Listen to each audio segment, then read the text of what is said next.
How to cut your cigar from Los Osos series, the ABC of cigars. You think you know everything about cutting a cigar. Well, we all probably do, amateurs and aficionados. After all, we have been doing this for a bit. But even those of us who have some weighty time on the deck, why a deck? Because to me, the world of cigar is a vessel you board on a long journey among fellow sailors. You see new lands and meet new people, but never debark the ship. All of us could use a bit of a reminder, or maybe a little push to try a method we haven't used or tended to avoid. What is the moral of this story? I did, and I was. I did learn to use a V-cut, and I was missing out on something, the enhanced flavor of channeling the smoke through a small opening in the head of the cigar, according to my persuasive friend who introduced me to the V-cutter. It worked, but for a while, before I go back to my senses and to the old ways, the ways of the fathers. Thank you, Eli, for this powerful introduction. We all nowadays punch or V-cut or pierce our cigars. I frankly do it about 5% of the time just to keep a window open on the new methods. But this isn't about me, nor about Eli, it's about you.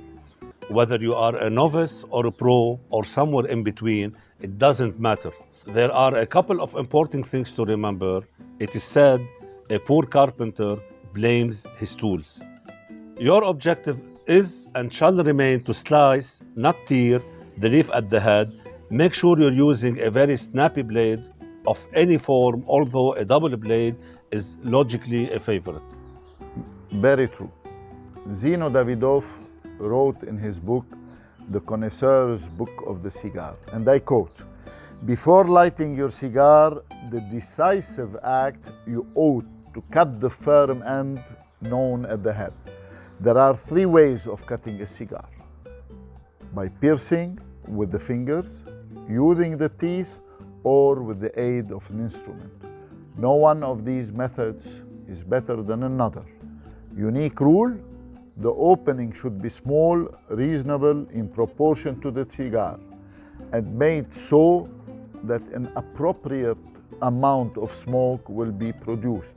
The opening ought to be clean." Although he didn't favor, Zino, any one method over the other, later in his book, he eloquently ruled out any cigar cutting method other than a well-sharpened guillotine. I also read once, when you select a cigar to smoke, make sure you have the right apparatus. Be quick, strong, and decisive. Again, slice, don't tear. Bind yourself to one swift and powerful move for the finest, tidy cut. What are the tools for cutting a cigar? They are 6, and in brief, I shall list them: a piercer, a puncher, a scissor, a knife, a V-cutter, a guillotine, and there are many derivatives. For instance, a piercer may be a single or multiple piercer. The puncher may be shallow, deep, narrow, or broad. A scissors has many forms of handles or finger rings. A V-cutter is of many angles, width, and mechanism.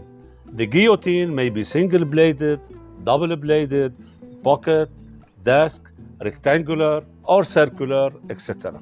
The knife, or la lame in French, so to label it with some class only to justify its ridiculous price, so on and so forth. One may talk hours, Qasim, about the cons and pros of each of these tools, how the piercer accumulates tar, char, and possibly nicotine at the cap, and how the V-cut deviates the draw and vertically harm the layers on the head of your cigar, and how the knife, la lame, requires thorny skills, and how unhandy it is to carry and to apply, and how unreasonably expensive it is. Scissors are equally functional, yet unpractical, although they are classy and classical. To cut it short, Los Osos recommends the 3 golden instruments. The puncher for a flat head cigar, for it is awkwardly difficult to use a guillotine. No one can possibly scratch the head of the cigar, for there is no head. Scissor for the figurado, for its elegance and efficiency.